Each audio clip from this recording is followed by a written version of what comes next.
श्रीपादराजं शरणं प्रपद्ये. अध्याय 4. पुरपुरात वासव अंबिकेचे दर्शन. श्रीपादांच्या जन्मस्थानात होणाऱ्या लीला.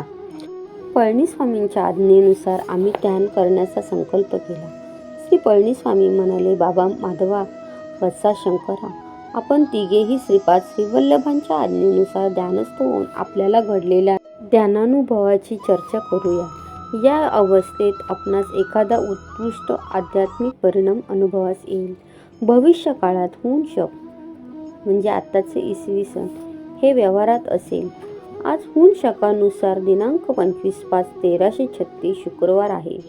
आजचा दिवस आपल्या जीवनातील फार महत्त्वाचा आहे. मी माझ्या स्थूल शरीराला येथेच ठेवून सूक्ष्म शरीराने पुरपुरात जाईल. एका वेळेस 4-5 ठिकाणी सूक्ष्म रूपात विहार करणे मला बाल्यक्रीडा वाटते. आपण सगळे श्रीपाद श्रीवल्लभांच्या ध्यानात असताना त्यांची आज्ञा झाल्यावर मी सूक्ष्म शरीराने पुरपुरात त्यांच्या सानिध्यात जाईल. स्वामींचा अनुग्रह मिळवण्याचे विधान. श्री स्वामींचे वक्तव्य ऐकल्यावर मला गंमत वाटली, म्हणून विचारले, स्वामी, माधवाने श्रीपाद श्रीवल्लभांच्या दिव्य मंगल स्वरूपाचे दर्शन घेतले आहे. आपण सदैव श्रीवल्लभांबरोबर सूक्ष्म रूपाने विचरण करता. मला मात्र त्यांचे नावच माहीत आहे, रूप माहीत नाही. मग ध्यान कसे करायचे? त्यावर श्री पळणीस्वामी मंदहास्य करीत म्हणाले, बाबा, श्रीपादांची भक्ती असल्यास सगळे सिद्ध होईल. श्रीपाद प्रभू सर्वात प्रथम आपल्या भक्ताचे कासवाच्या पिल्लाप्रमाणे पालन करतात. कासव आपल्या पिल्लापासून कितीही दूर असेल तरी त्याच्या विचार तरंगानेच त्या पिल्लांचे रक्षण होते. थोडी उन्नती झाल्यावर मांजराच्या पिल्लाप्रमाणे भक्तांचे पालन करतात. जसे मांजर त्याच्या पिल्लाला आपल्या तोंडात धरून एका घरातून दुसऱ्या घरात घेऊन जाते, त्या किशोरासाठी जेथे सुरक्षित स्थान वाटते तेथेच त्या पिल्लास ठेवते.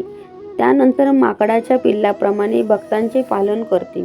अशा पालनात पिल्लू त्याच्या आईस अति प्रयत्नाने चिकटून असते. अधिक उन्नती झाल्यावर आई मासोळी बरोबर अति स्वेच्छेने आनंदाने विहार करणाऱ्या माशासारखे भक्त श्रीगुरु समवेत असतात. तू ध्यानात बसल्यावर तेच दर्शन देतील. आज 25/5/1336 शुक्रवार सर्व शुभयोग मिळून आलेला योग संपूर्ण असा महोत्तम दिवस आहे. श्री वल्लभांनी अतिमुख्य असा भविष्य निर्णय करण्याचे ठरविले असून मला सूक्ष्म रूपात पुरपुरास यावे असे सांगितले आहे. ध्यानस्थ असताना त्यांची आज्ञा कोणत्या क्षणी होते त्याच क्षणी मी पुरपुरास जाणार. तेथे एखादी महत्त्वाची घटना घडणार आहे. ती मी माझ्या डोळ्यांनी पाहण्याची संधी श्री दत्तप्रभूंच्या कृपेनेच मिळेल. असे म्हणतच श्री पळणीस्वामी ध्यानस्थ झाले. मी आणि माधव सुद्धा ध्यानस्थ झालो. अशा प्रकारे ध्यानात 10 तासांचा वेळ गेला. ध्यानानंतर श्री पळणीस्वामी अत्यंत उल्हासित दिसत होते. मी आणि माधवाने श्री स्वामींना त्यांच्या ध्यानाभूतीबद्दल सांगा अशी प्रार्थना केली. त्यावर स्वामींनी हास्यमुखाने सांगण्यास सुरुवात केली. शिवशर्मांची गाथा. श्रीपाद श्रीवल्लभांचे चिंतनाचे फळ. ते म्हणाले, या कलियुगातील लोकांचे किती महत्भाग्य आहे. पुरपूर गाव हे फार लहान असले तरी स्वामींच्या महत्तेस जाणून वेदपंडित सद्ब्राह्मण शिवशर्मा भार्या अंबिकेसह पुरपुरातच राहत होते. पुरपुरातील एकुलते एक असे ब्राह्मण कुटुंब होते. ते ओलांडून येऊन ब्राह्मणोचित कार्यकर्माने धनार्जन करून रोज पुरपुरास परत येत असत. ते फार मोठे विद्वान पंडित होते. ते अनुष्ठानरत काश्यप गोत्रोत्पन्न यजुर्वेदीय ब्राह्मण होते. शिवशर्मास झालेली संताने थोड्याच कालावधीत दिवंगत होत असे. कसा बसा एक मुलगा वाचला. दुर्दैवाने तो मुलगा जड मंदबुद्धीचा होता. निष्प्रयोजन संतान प्राप्तीमुळे शिवशर्मा दुःखी होते. एके दिवशी श्री वल्लभांच्या समोर वेदपठण करून ते मौनपणे उभे राहिले. श्री स्वामींनी त्यांचे मनोगत ओळखून मंद हास्य करीत ते म्हणाले, शिवशर्मा, दुसरी सगळी चिंता सोडून निरंतर माझेच ध्यान करणाऱ्यांचा मी दास असतो. तुझी काय इच्छा आहे ती सांग. त्यावर शिवशर्मा म्हणाले, स्वामी, माझा मुलगा माझ्यापेक्षाही मोठा पंडित वक्ता व्हावा अशी माझी इच्छा होती. परंतु ती पूर्णपणे रसातळास गेली. माझा मुलगा अत्यंत मंदबुद्धीचा आहे. सर्व चराचरात सगळ्या घाटाघाटात व्यापून असणाऱ्या सामर्थ्यवंत असलेल्या आपणास त्याला पंडित करणे, निष्ठावंत करणे काहीच अवघड नाही. एवढी मजवर कृपा करावी. त्यावर श्रीपाद प्रभू म्हणाले, बाबा, कुणी कितीही मोठा असला तरी पूर्वजन्म कर्मफल अनिवार्य असते. सगळीकडे सृष्टीसुद्धा शासनाचे उल्लंघन न करता चालत आहे. स्त्री पूजेचे फळ म्हणून नवरा मिळतो. दानाचे फलस्वरूप मुले बाळे होतात. सर्वदा दान सत्पात्री करावे. दान घेणारे सत्पात्री नसतील तर किंवा दानास योग्य असे नसतील तर अनिष्टच संभवते. सद्बुद्धी असलेल्या व्यक्ती जेवू घातल्यास त्याने केलेल्या पुण्यकार्याबद्दल होणाऱ्या पुण्यातील थोडा भाग अन्नदात्यास मिळतो. दुर्बुद्धी झालेल्या माणसाला अन्न दिल्यास त्याने केलेल्या पापकार्यामुळे मिळालेल्या पापाचा थोडा भाग अन्नदात्यास मिळतो. दान करताना माणसाने अहंकाररहित होऊन दान करावे, तेव्हाच त्याचे चांगले फळ मिळेल. पूर्वजन्मीच्या कर्मफळानेच तुला मंदबुद्धीचा मुलगा जन्मला. तुम्ही दाम्पत्याने अल्पायुषी संतान नको, पूर्णायुषी द्या असे मागणे केले होते. पूर्णायुषी पुत्र दिला. त्याचे पूर्वजन्मीचे पाप निवारण करून त्याला योग्य असा पंडित करावायचे. म्हणजे कर्मसूत्राला अनुसरून तू देहत्याग करण्यास सिद्ध असलास तर मी त्याला योग्य असा पंडित करेन. त्यावर शिवशर्मा म्हणाले, स्वामी, माझा वृद्धावस्थेत प्रवेश झालाच आहे. मी माझे जीवन त्यागण्यास सिद्ध आहे. माझा कुमार बृहस्पतीसारखा पंडित वक्ता झाल्यावर मला दुसरे काय हवे आहे. संपूर्ण चराचराला घटाघटाला व्यापून राहणारे सामर्थ्यवंत श्रीपाद प्रभू म्हणाले, बरे, तुझा लवकरच मृत्यू होईल. मरणानंतर सूक्ष्मदेहाने घिशिला नगरामध्ये सध्याची शिर्डी निंबवृक्षाच्या पायथ्यापाशी असलेल्या भूगर्भात थोडा काळ तपश्चर्येत राहशील. त्यानंतर पुण्यभूमी असलेल्या महाराष्ट्र देशामध्ये जन्म घेशील. याविषयी तू तुझ्या बायकोला थोडे सुद्धा कळून देऊ नकोस. श्रीपाद श्रीवल्लभांच्या भावी जन्माचा निश्चय. आविष्करण. लवकरच शिवशर्मा मरण पावला. अंबिका तिच्या मुलासह भिक्षाटन करून जगत होती. शेजारपाजारचे लोक हसत टिंगल उडवीत. त्यास अंतच नसे.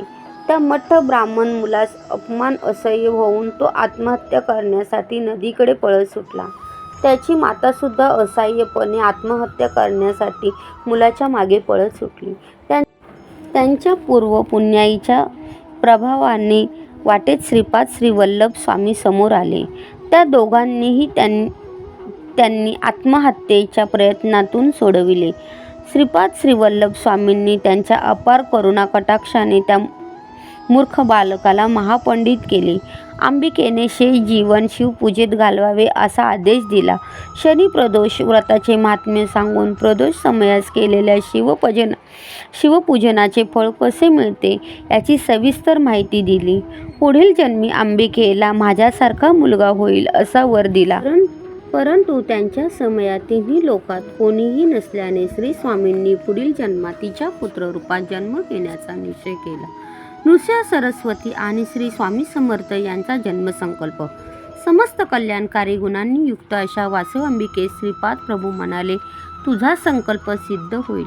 मी आणखीन 14 वर्ष म्हणजे या शरीराला 30 वर्ष येईपर्यंत श्रीपाद श्रीवल्लभ या रूपात राहून त्यानंतर गुप्त होईल.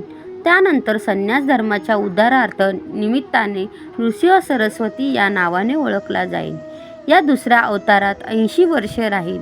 या अवतार समाप्तीनंतर कर्दळी वनात 300 वर्ष तपोनिष्ठ राहून प्रज्ञापुरात अक्कलकोट स्वामी समर्थ या नावाने अवतार धारण करीन.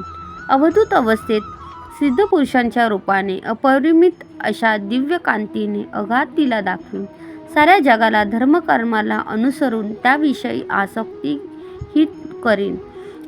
पळणीस्वामी पुढे म्हणाले, जशी जशी युगे बदलतील तशा तशा मानवाची शक्ती कमी होत जाईल. त्यासाठीच परत्व ऋषीच्या इच्छेनुसार खालच्या स्थानावरून उतरून येईल. शरीरधारी प्रभूंचा अवतार म्हणजे संपूर्ण अनुग्रहाचे सूचकच होय.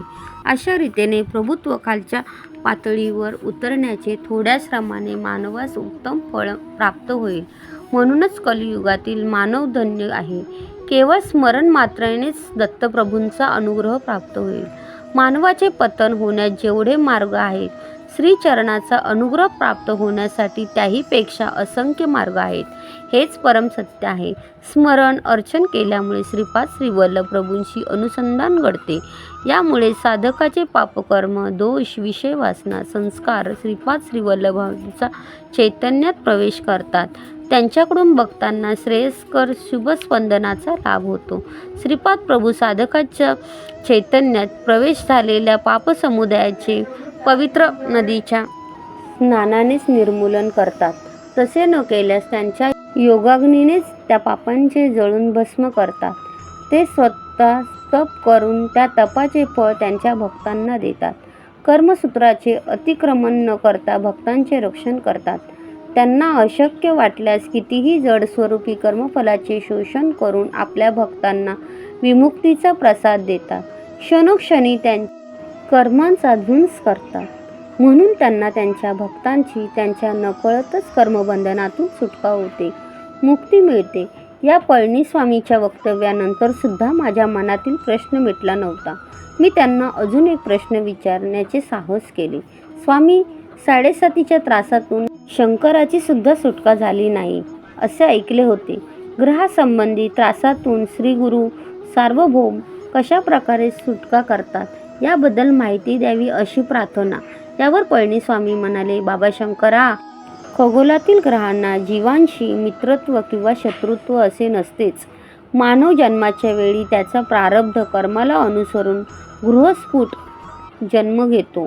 त्या ग्रहांना अनुसरून शुभाशुभ फळ त्याला मिळत असते.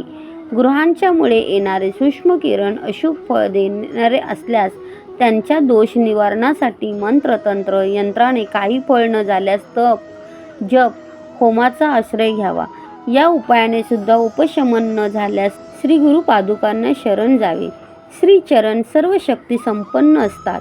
शक्तीमध्ये चांगल्या आणि वाईट शक्ती असतात. त्या शक्तींकडून निघालेली स्पंदने शुभ अशुभ घटना घडवून आणतात. प्रत्येक गृहास मानव शरीरातील थोड्या विशेष भागावर अधिपत्य असते. ग्रहबाधा असल्यास मानवाच्या शरीरातील कोणत्या भागावर त्या ग्रहाचे अधिपत्य असते तेच पीडित होतात. विश्वचैतन्यापासून प्रवाहित सूक्ष्म स्पंदनामुळे इष्ट अनिष्ट फळांची सिद्धी होते. स्पंदनामुळे आकर्षण किंवा विकर्षण होते. सज्जनांचा सहवास असणाऱ्या व्यक्तीस दुर्जनांचा सहवास घडल्यास आकरण, कलह, बुधवियोग, कुटुंबातील सदस्यांशी वादविवाद होतात. हे सारे आकर्षक शक्ती कमी झाल्याने मिळणारे अनिष्ट फळ आहे. विश्वशक्तीकडून स्पंदनांतराची निरंतर उत्पत्ती होत असते. ते थोड्या कालावधीपर्यंत त्या माणसांचा प्रभाव पाडण्याचे कार्य करतात. काळ हा शक्ती स्वरूप आहे. थोड्या कालांतराने ती स्पंदने त्या माणसास जोडून विधिरित्या प्रभावित होणाऱ्या माणसांच्या शरीरात प्रवेश करतात. कालचक्राला अनुसरून त्यांचे फळ मिळत असते. मानवाची दैवभक्ती जागृत होऊन जप तप केल्यास ग्रहांची तीव्रता थोड्या प्रमाणात कमी होते. महात्मे लोक विश्वकल्याणाची इच्छा करून विविध प्रकारचे यज्ञ करीत असतात. त्यांच्या तपाचे फळ सुद्धा दान करीत असतात. या प्रक्रियेने विश्वात उद्भवलेली अनिष्टकारक अशी स्पंदने एका माणसानंतर दुसऱ्या माणसाला कष्ट न देता जी तेथून उद्भवली तेथेच परत जातात, म्हणजे मूळ बिंदुस्थानात जातात. ह्याला तिरोधान म्हणतात. थोडे पुण्य कार्य केल्याबद्दल विशेष शुभ फळ मिळाल्यास त्यास अनुग्रह असे म्हणतात. स्वामी पुढे म्हणाले, बाबा, क्रियायोग सिद्धांतानुसार सृष्टी, स्थिती, लय या तिरोधान अनुग्रहांना मी स्पष्ट केले. तू ध्यानात असताना पाहिलेले यवन भासणाऱ्या साधूमध्ये भविष्यात श्रीपाद श्रीवल्लभांची शक्ती विशेषरित्या प्रवाहित होईल. निंबवृक्षाच्या जवळ असलेल्या भूगर्भातील 4 नंदादीपातून तू पाहू शकलास की असाधारण किमया आहे. श्रीपाद श्रीवल्लभांनी कोणत्या तरी महान उद्देशाच्या दृष्टीनेच तुला असा अनुभव दिला. त्याची आंतरिक कल्पना केवळ त्यांनाच माहीत आहे. त्यांच्या लीला फार अगम्य असतात, गूढार्थ प्रयोजक असतात. त्यांच्या व्यतिरिक्त दुसऱ्यांना त्याच्या मतितार्थ जाणता येत नाही. त्यात सुद्धा देव रहस्य असू शकतात. त्यांच्या अनुमतीनेच मी तुला त्यांचे विवरण करू शकलो. समस्त सृष्टी त्यांच्या नजरेखालीच असते. त्यांचे तेच प्रमाण आहे. त्यांच्यात तेच श्रेष्ठ आहेत. विश्वनियता सुद्धा तेच आहेत. योगसिद्ध आहेत. अमेय आहेत.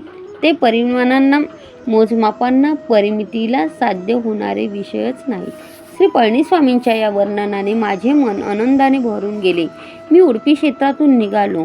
पुरात जाताना मध्येच कितीतरी चित्रविचित्र अशा घटना घडत चालल्या होत्या. या सर्व ग्रंथस्थ करण्यासाठी श्रीगुरु सार्वभौमाची अनुमती द्यावी या विचाराने श्रीपाद श्रीवल्लभांच्या दर्शनोत्तर त्यांच्याशी विचारविनिमय करण्याचे ठरवले. श्री पळणीस्वामींनी माझ्या मनातील भावाला लीलानेच समजून घेतले. ते म्हणाले, तुझ्या मनातील भाव मला अवगत झालेला आहे. भविष्यात भक्तांच्या हितासाठी श्री प्रभूंच्या चरित्राचे लिखाण करण्याचे तू ठरवले आहेस. ते जरूर तुझ्या प्रयत्नांना आशीर्वाद देतील. त्यानंतर श्री पळणीस्वामी माधवास त्याच्या ध्यानानुभवाविषयी सांग असे म्हणाले. माधवाने आपले अनुभव सांगितले व नंतर पळणीस्वामी म्हणाले, श्रीपाद श्रीवल्लभांचे जन्मस्थाने, श्रींच्या पादुका, श्रीपाद श्रीवल्लभ, श्री दत्तात्रय आणि श्री नरसिंह सरस्वती यांच्या मूर्तीची प्रतिष्ठापना. बाबा माधवा, तू दर्शन घेतलेले श्रीवल्लभांचे मातागृहच तुझ्यातील सर्व शक्तींना आकर्षित केलेले स्थळ श्रीपाद श्रीवल्लभांचे जन्मस्थान आहे. तेथे असलेल्या पादुकांच्या खाली पाताळात अनेक सहस्र वर्षापासून तपात बसलेले ऋषी आहेत. तू पाहिलेले श्रीवल्लभांच्या जन्मस्थानातच केवळ श्रींच्या पादुकांची प्रतिष्ठापना केली जाईल. पादुकांच्या प्रतिष्ठापनेनंतर काही वर्षांनी श्रीपाद श्रीवल्लभाचे चरित्रामृत प्रकाशित होईल. तू बसून ध्यान केलेल्या जागेत श्रीपाद श्रीवल्लभ, त्यांचा पूर्व अवतार असलेले श्री दत्तात्रय, त्यांचा नंतरचा अवतार श्री नरसिंह सरस्वतींच्या मूर्ती स्थापित करण्यात येतील. त्यानंतर त्या क्षेत्रात विस्ताराने लीला होतील. त्यानंतर श्री पळणीस्वामींनी थोडा वेळ मौन धरले. आमच्या गुहेच्या जवळ असलेल्या नवयुवकाचे प्रेत बाहेर करण्यास सांगितले. प्रेतास बाहेर काढल्यानंतर प्रणवाचा उच्चार करण्यास सुरुवात केली. श्रीपादराजम शरणम प्रपद्ये. व्याघ्रेश्वर शर्मा जयघोष करीत होता. श्री पळणीस्वामींनी नवयुवकाच्या शरीरात प्रवेश केला. वयोभाराने शिथिल झालेल्या वृद्ध शरीरास व्याघ्र रूपात असलेल्या व्याघ्रेश्वर शर्माने जवळ असलेल्या नदीत टाकण्यास नेले. नूतन शरीरात प्रवेश केलेल्या पळणीस्वामींनी आज्ञा केली, तुम्ही या क्षणीच येथून निघून जा. बाबा माधवा, तू तुझ्या विचित्रपुरात जा. बाबा शंकरा, तू तिरुपती या महाक्षेत्रात जावे. माधवा, तू तुझ्या सूक्ष्म शरीराने पिठिकापुरातील पुण्यवंतांचे दर्शन घेतलेस, तेच तुला या जन्मात पुरे. श्रीपाद श्रीवल्लभ अनुग्रह प्राप्तिरस्तु. तेव्हाच माधव विचित्रपुराकडे, मी तिरुपतीकडे प्रयाणास निघालो. श्रींच्या लीलेचा अंत लागत नाही हेच खरे. श्रीपाद श्रीवल्लभांचा जय जयकार असो. फलश्रुती. मुलींना योग्य वर प्राप्ती, गुरुनिंदा दोष निवारण.